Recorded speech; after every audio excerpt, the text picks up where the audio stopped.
Welcome to Sewing Chatter. I'm Kristen. So this week has been a crazy set of weeks. We are officially into social distancing, which I can be honest, I think I've been preparing for my entire life. Everything's canceled. I get to stay home. We get to sew. I feel like this next week of staying home is going to be pretty awesome. I know it's going to get boring and tiring after a while, but it'll definitely have its bonuses. Anyway, so what I've been making in the last week or so has been a little varied. So I've been working on a t-shirt for my daughter, my oldest daughter. It is a Hey June City Park tee. That's the pattern. And so far we've had one fitting and we need to shorten the sleeves a little bit. They're like down to her elbows. But otherwise I think it's a pretty good fit. One thing that I did do is I used what is called a French curve ruler. The neckline I found on my daughter was like strangling her high, which on some kids looks really good, but on her it just seemed really crazy high. So I lowered it about between a 1/2 inch and a 3/4 inch, and then I smoothed it out using my French curve ruler. Now the fabric I really like. It's a nice light rayon spandex with a tie-dye fabric. My daughter's very excited that it's got tie-dye because that's everywhere right now. And my daughter is in dire need of quite a few shirts right now. She just keeps on growing. So, very excited about that one. So.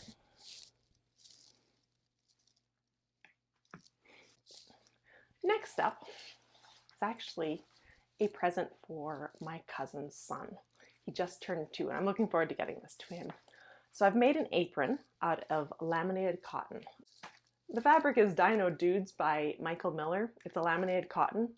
I believe this particular pattern is no longer available. It's a few years old. I'd made a few aprons for my other nephews. They were really little, so it's been hanging out in my stash for a while. Now finding a pattern for this was surprisingly difficult. A lot of them want to go out really wide, or they want to have curves, or they're really feminine shapes, or there's just not a shape that would look anything like what an adult or what this particular boy's dad would wear for an apron. And I wanted a fairly simple, straight design. So I ended up kind of Frankensteining one. I got a pattern, the Tiny Chef Apron from Peekaboo Patterns. Now, if you join their Facebook group at this time, you can get it. There's a code to get it for free, the pattern. Now, I only used the top part of the pattern. I used the curve part on the top, and then I used my straight ruler and just squared it off just to make it nice, because otherwise it's supposed to be a reversible apron and it goes out a bit. And it's got some nice fun curve at the bottom. Apparently, I cannot do things when tired. There was supposed to be an orange strap here because I had a cute orange strap that matched perfectly with this dinosaur. And I was excited to use it, but I was tired. I took it, cut it straight in half, because of course you need half for each side. No, one side needs to be a lot longer in order to loop into the other. So yes, needless to say, that got put into the scraps and we'll use that for something else. But between that and these D-rings, at least we've got a nice neckline here. But on top of this, so we've got Velcro straps at the back. First of all, I wasn't totally sure how long to make them. I find that between different patterns that I was looking at for kids, the length is all over the place. So I kind of just used what I had, snipped it in half, and then I put a big piece of Velcro on it so they can adjust it. Now, I got the first piece of Velcro on right. The next one, I proceeded to attach to this strap, the next strap. So, needless to say, I had to take my seam ripper, take that all off, and fix that. But it turned out really cute. I was quite happy with that. Once I figured it all out and with rested eyes. For making this apron, because it's laminated cotton, I did use what's called Wonder Clips. Now, somewhere, I've got a whole stash of these. I've got a minimum of 10, possibly 20, laying around somewhere. Do you think I could find them? No. I could find 3 of them. So, I used a whole bunch of small binder clips. And you know, these work really well when hemming laminated cotton. You just pin it, fold it over, pin it on, and that way you don't put any holes in the laminate, because otherwise it would just, the holes never refill.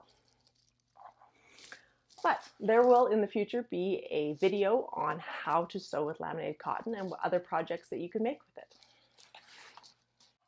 Now, in keeping with the chaos that's happening right now, I made an embroidery with a verse that says, Bible verse that says, "Pray without ceasing." And that has definitely been a big one for us lately here. Now, I did something a little different with this. I didn't use what's officially considered a embroidery pattern. Instead, I went to the 7 Clever Sisters website and I used one of their printables, which you would normally use, put in a frame and hang that. However, I used my daughter's light table or light board.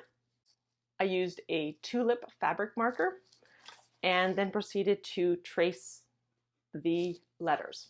Now, one thing to note is don't hold the marker there for too long, because then I had a whole lot of kind of leakage and spread into the fabric where you're like, ooh, that was just spreading. So thankfully with the stitching, it covered up a lot of that, but that's what the inside is. The inside is all fabric marker. I did not stitch the inside of these big letters. It's just all the exterior stitched. Now, I am just new to embroidery. This is a new art form for me. The number one irritating thing for me is separating threads. They kept getting knotted on me. It was very frustrating. Now, I had even gotten, for the lower lettering, I had gotten it down to 3 strands. Then what happened is the tail got stuck in my fabric and I'd already gone multiple stitches before I realized it, and it would not come through. So it turned into 6 threads into each of these letters. I think they would be a lot more legible if I had only used the three strands, but I think it still works. For a first attempt, I was quite happy with it. And of course, my thread comes from the universal antique tin that keeps traveling through the family. And it seems like my grandma, my mom have all added their various cross-stitch and embroidery threads to it. And so that's what I've been using for as I'm testing out embroidery. Now, the one thing that I've realized is I really need some new needles. Now, I have this pack of hand sewing needles. They're unique hand sewing needles. I've had these for years. I have not done much hand sewing. And I've discovered that they do not work for embroidery. They have incredibly small eyes to them. So trying to get multiple strands of thread through is so painful. It was awful. So I have now added to my Amazon list some new needles. I'm hoping that they'll work better because it was very frustrating to say the least. The one thing I really liked though is that this project with not filling in the middle took me only an afternoon to complete. It was a really satisfying project. It was done quickly and I think it turned out pretty well. And I managed to find a picture frame that fit it. The only thing I do need to do is I need to stretch it better. But my cardboard that's in there is a little flimsy, so I need to get something harder. The number one thing I'm trying to figure out is if I'm doing embroidery, I want to be able to display them. But I'm not the sort of person to display in hoops. So I'm having to do some research whether I need some small flat canvases that I can stretch them over, or whether I need some more cheap frames, because I'd like to make just kind of a gallery wall of any of the embroidery that I make. But if you have any ideas, let me know in the comments, because that is an ongoing thing. I hate making things that have no purpose and have no use for them. The only really sad thing is that I was eating chocolate chip cookies while framing this particular thing. And right down at the bottom is a mark of chocolate. So needless to say, I need to go find my Tide pen and clean that up. I was really frustrated with myself. I'm like, I know better. There's certain things you just cannot eat while touching fabric. But the chocolate chip cookies were really good. And they were totally worth it. So I'll find myself the Tide stick and clean it up and it'll be good to go. Thank you for joining me on Sewing Chatter. Please subscribe below to catch all my videos.